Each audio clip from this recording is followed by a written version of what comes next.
Senhor presidente do Senado Federal, senador Renan Calheiros, senhoras e senhores senadores, ruínas de um governo.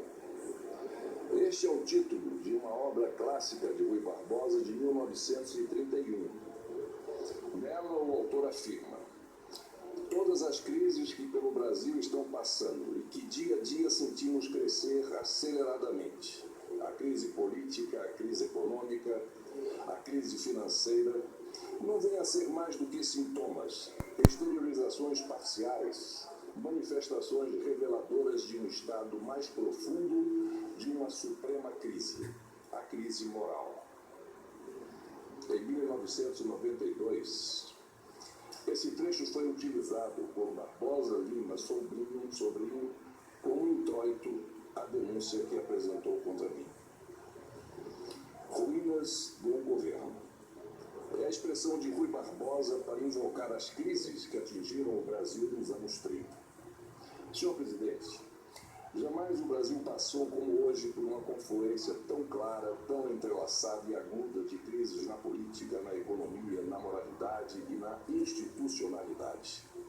Chegamos ao ápice de todas as crises. Chegamos às ruínas de um governo, às ruínas de um país.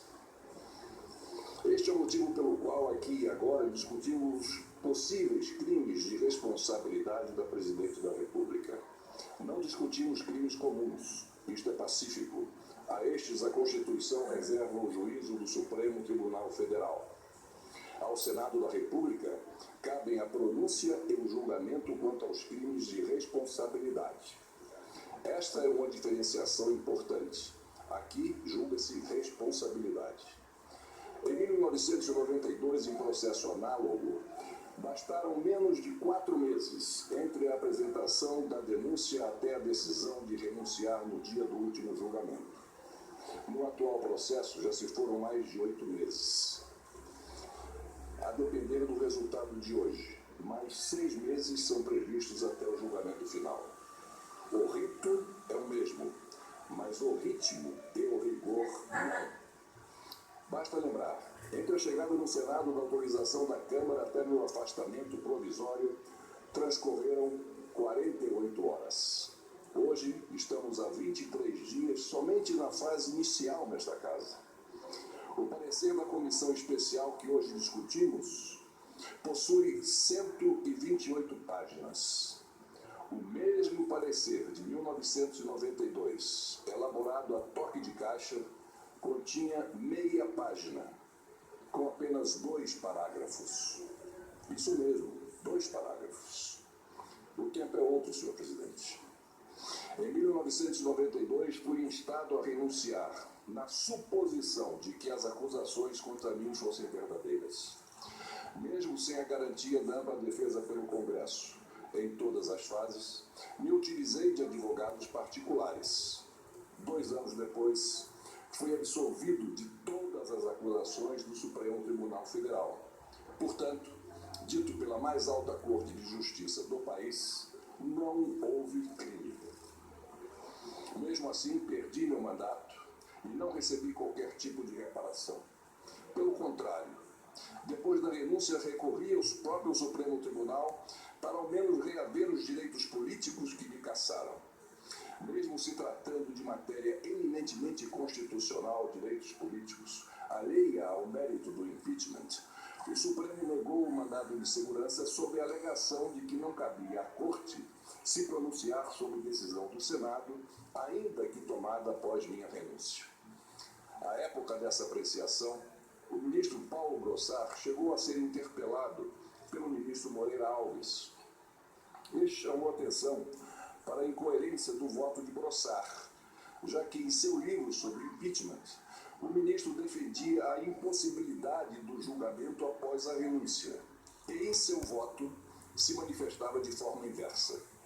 Ao se defender, Brossard se limitou a dizer: ministro Moreira Alves, livro é livro, voto é voto.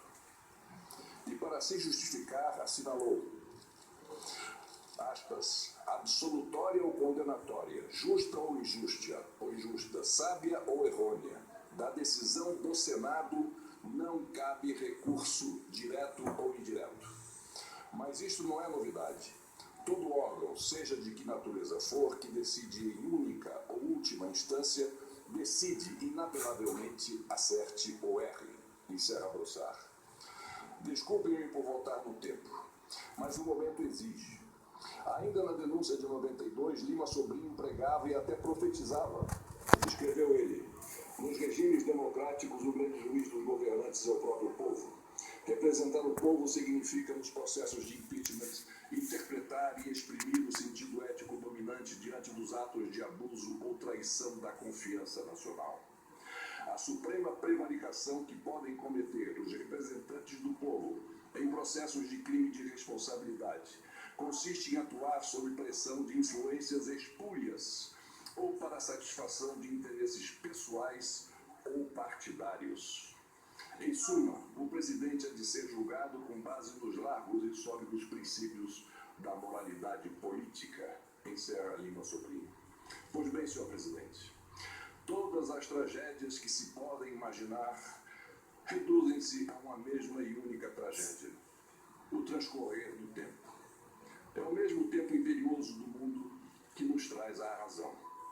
É nesta quadra de adversidade para uns e tragédias para outros que constatamos que o maior crime de responsabilidade está na irresponsabilidade pelo desleixo com a política, na irresponsabilidade pela deterioração econômica de um país, na irresponsabilidade pelos sucessivos e acachapantes déficits fiscais e orçamentários, na irresponsabilidade pelo aparelhamento desenfreado do Estado que o torna inchado, arrogante e ineficaz, na irresponsabilidade pela ação ou omissão perante obstruções da justiça. É crime de responsabilidade, senhor presidente, a mera irresponsabilidade com o país, seja por incompetência, negligência ou má-fé. Mas não foi por falta de aviso.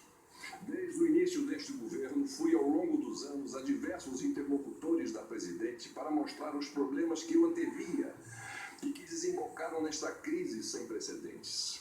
Falei na minha convicção, dentro da minha convicção, dos erros na economia, na excessiva intervenção estatal, nas imprudentes renúncias fiscais. Falei da falta de diálogo no parlamento. Nos raros momentos com a presidente, externei minhas preocupações, especialmente quanto à sua reeleição, após a sua reeleição, quando sugeri a ela uma reconciliação de seu novo governo com seus eleitores e com a classe política. Sugeri que fosse à televisão pedir desculpas por tudo que se falou na campanha eleitoral, desmentido depois por seus próprios atos nos primeiros meses do atual mandato. Alertei-a sobre a possibilidade de sofrer impeachment, mas não me escutaram. Coloquei-me à disposição, ouvidos de mercador. Desconsideraram minhas ponderações, relegaram minha experiência. A autossuficiência pairava sobre a razão. Contudo, senhor presidente, reafirmo que em amplo contexto, o todo dessa obra em ruína da atual administração tem também um pano de fundo ainda invisível para muitos: o sistema presidencialista adotado por nossa República. Lá se vão 127 anos de crises e insurreições, de revoltas e conflagrações, de golpes e revoluções. Suplantada a aristocracia imperial, superamos a oligarquia republicana. Convivemos com o estado de sítio, com o estado de exceção. Enfrentamos ditaduras civil e militar, e ainda hoje estamos em processo de redemocratização. Sob o presidencialismo, usufruímos tão somente de espasmos da democracia. Não há mais como sustentar um sistema anacrônico, contaminado e deteriorado em sua essência, em sua prática e nos exemplos traumáticos de nossa República. Basta dizer que de 1926, com Arthur Bernardes, até 2011, com Lula, nenhum presidente da República transmitiu o cargo a seu sucessor sob as mesmas regras que recebeu do antecessor, tendo eles cumprido integralmente seus respectivos mandatos. Pelo visto, aquelas exceções serão mais uma vez quebradas, recomeçando um novo ciclo de estabilidades. Não podemos podemos mais rechear nossa história com deposições, suicídio, renúncias e impedimentos. Não existe fórmula mágica dentro do nosso presidencialismo, ainda mais com uma lei nos moldes da 1079, a ressurrecta, que dá margem a permanentes ameaças a qualquer governo. Não há como recuperar esse modelo de coalizão, de cooptação e fisiologismo que envergonham a classe política. Enfim, não há como continuar tentando formar um número salvador simplesmente somando zeros. Os partidos, mais do que votar, precisam formular políticas. Por tudo isso, o sistema está em ruínas. E ruínas, senhor presidente, demandam reconstrução. Reconstrução requer determinação, que por sua vez exige conscientização e admissão da verdade. Há 11 anos vimos o choro de parlamentares decepcionados com as agruras e a verdade crua de um partido. Hoje, envoltos em tormentos muito piores, não vemos sequer uma lágrima. Uma lágrima de constrangimento que seja. Ao contrário, o que se vê é a defesa rouca, cega, mouca e intransigente. Entre retóricas e evidências, entre quimeras e realidades, entre golpe e a farsa do golpe, apesar de tudo e por tudo isso, a população brasileira evoluiu na participação política.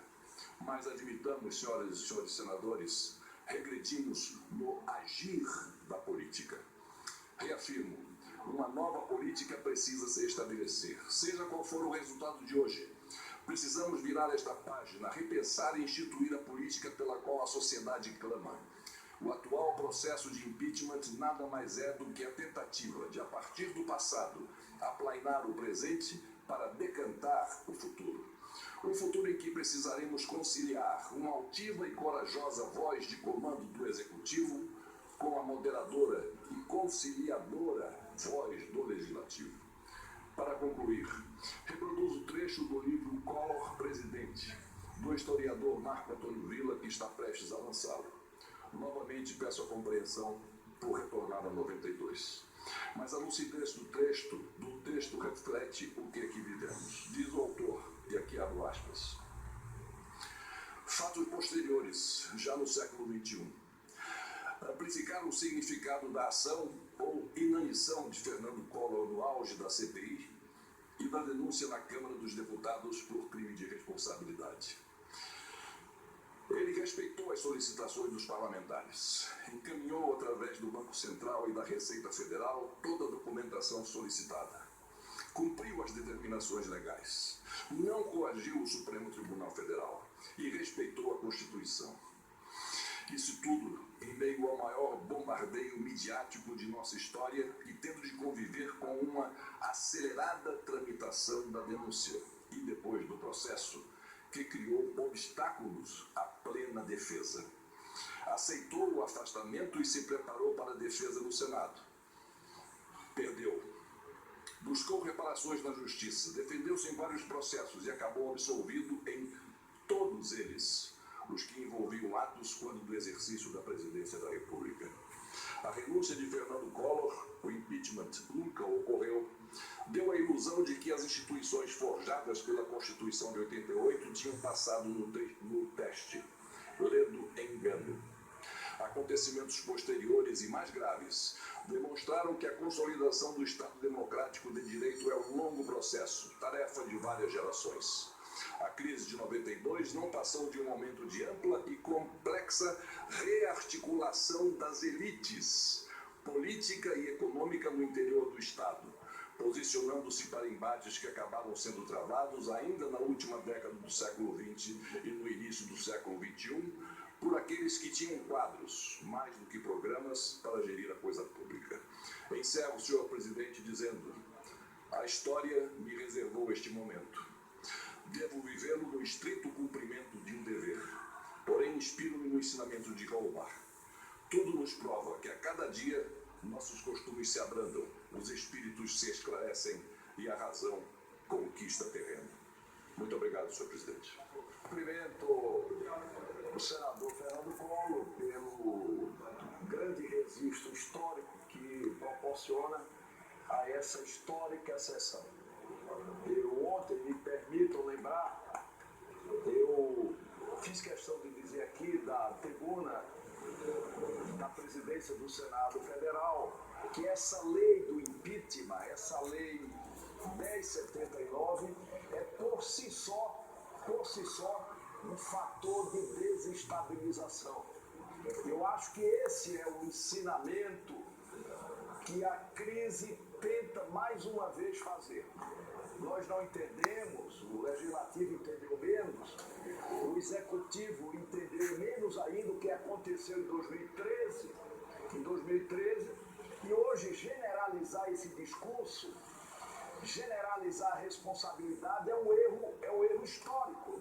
É um erro histórico de todos nós.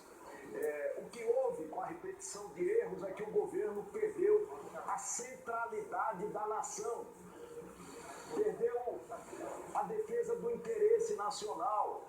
Nós deixamos de fazer aqui, ao longo dos anos, o aperfeiçoamento institucional, inclusive mudando essa lei, fazendo a reforma política e demonstrando, sobretudo, o quanto é difícil esse processo de construção democrática.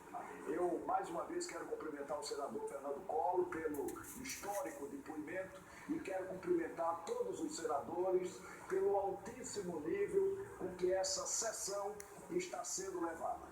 Eu tenho a satisfação de conceder a palavra ao senador Antônio Carlos Valadares. O senador Antônio Carlos Valadares já está